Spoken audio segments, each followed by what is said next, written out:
Now we have a task over here from the Bright University where we need to create a list of all the students who had recently passed out from the university.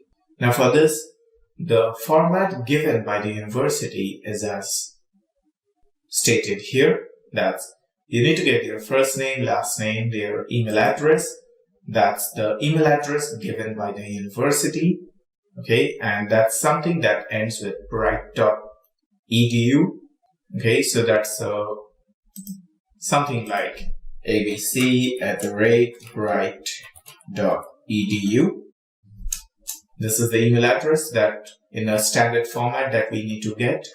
And apart from that, we need to make a note of their date of birth, the home state, the state to which they belong to, or the state where they come from, the year of passing, and the CGPA.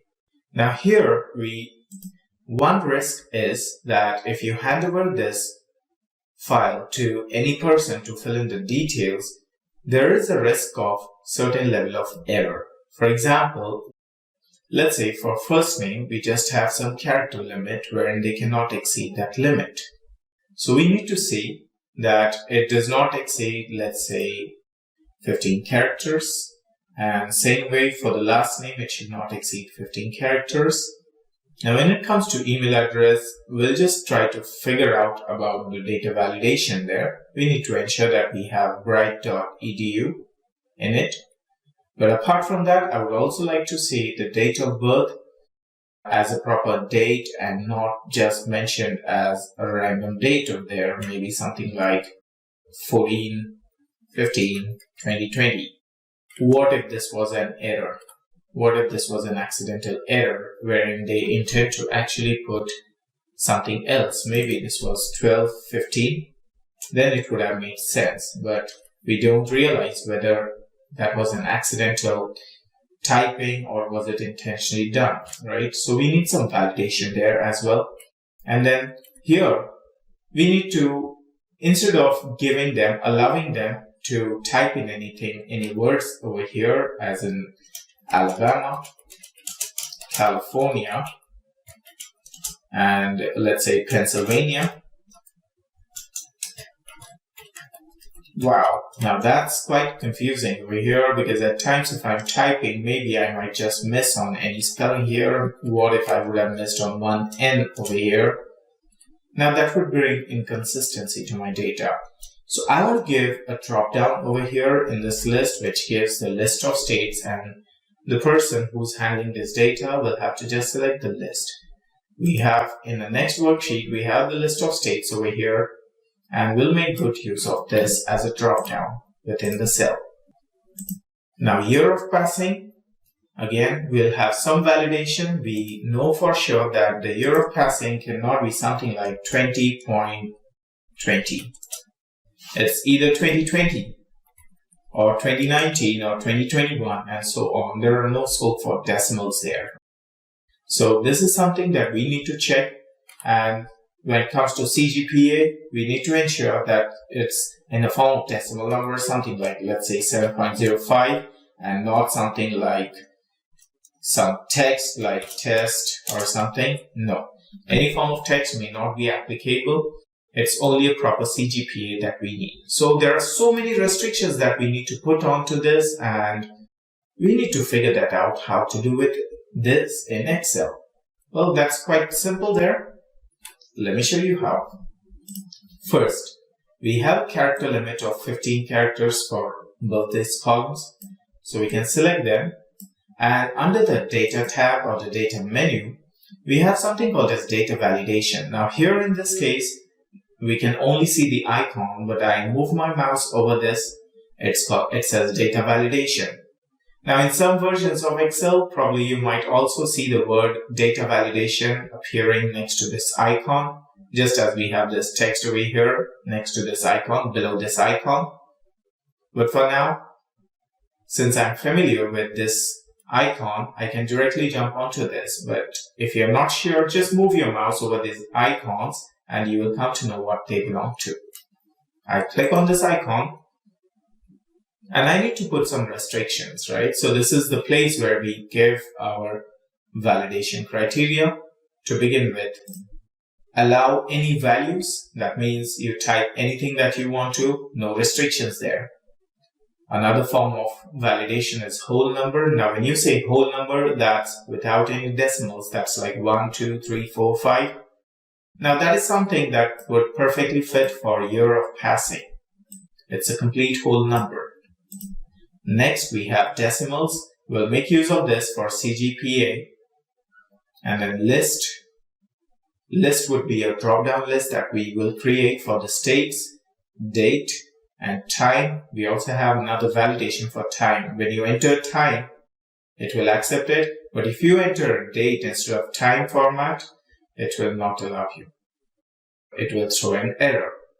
Now, what we are looking for is something called as text length. Let's click on this, and it says data between minimum and maximum. Now, there could be times wherein some people would just enter ABC, or just anything there and hit enter. So generally, we have the first names at least 3 characters long. Like for example, you have Joe, J-O-E, that's 3 characters long. I cannot go back to Joe and say, Joe, your name is too short, please increase the length. That's not happening. But I know one thing for sure, or rather I would say it's extremely rare to find someone with 2 characters or just 1 character as the first name. That's extremely rare. Okay, and as of now, to the best of my understanding and the history of the university over here, we don't see that case. So we just have the minimum length at 3 characters and maximum at 15. Well, in case in future, if we have to come back and change this, I can again come back here to data validation and change these values such that it can allow beyond this range as well. For now, let me show you. I said minimum of 3 characters and maximum of 15. I click on, let's say, I just type A and hit enter. You see, this value does not match or doesn't match the data validation restrictions defined for this cell. I click on retry and it allows me to, but now if I hit enter again, it will create a problem. Again, it will give me the error. So I'll just exit out of this. Now, if I want, I can also select the cells, click on data validation. Here we have mentioned the validation criteria, and here it ignores blank. So in case if you do not want any blank spaces there, but some text, maybe you want to just uncheck this. If that's the case, it wouldn't allow me to leave this cell without putting anything in it. So as of now, we'll just uncheck this. We do not want any blank cells within each records. At least I need the name. So next, I need the input message. Well, in case if I need to give them an indicator, enter, or rather I would say your name, enter minimum of 3 characters, but not more than 15 characters. Click OK. And here we have this. The moment we click our mouse over here, we get a message over here stating an indicator stating enter minimum of 3 characters but not more than 15. And that's how we can define the instructions as well for the person filling the data. Further, in case if there were to be an error message, we can also tweak the error message. For example, what kind of message is that? Is that a stop message or a warning message or an information message? Now, information message is absolutely perfect. You're just informing them, but not an error. But if it is a alert that you need to give, it's a warning symbol that you want to show. But if it's an actual error, which is a strict no, just click on stop and this icon will do the job. Now you can get the error message over here. The given name is invalid, let's say. Or rather I would say, please enter valid name. And click OK. Well, before I click on OK, just let me show you, in case if you have created any data validation and you want to just get rid of that. It's like, okay, I'm done with this. I don't want to use this again. then you have this button over here called Clear All. Irrespective of whichever tab you click on, this Clear All is next to OK. You can just click on this and the data validation would vanish. Nothing will be over here. It will be back to any value. For now, we don't need to clear it. Just click on OK. We have the error message customized. Click OK. And let's say I say Joe. Please enter valid name. Either retry or cancel. I say retry. Now if I hit keep blank and hit enter, you see it again gives me an error because it will not allow me to enter a record with a blank cell. So one way would be just click on cancel and you're out of this cell. But if you click on retry, then it will not allow you to exit out of this. The moment you hit enter with a blank cell, it gives you an error. So either click on cancel or hit the escape key on the keyboard. That's the easiest way to get out of this.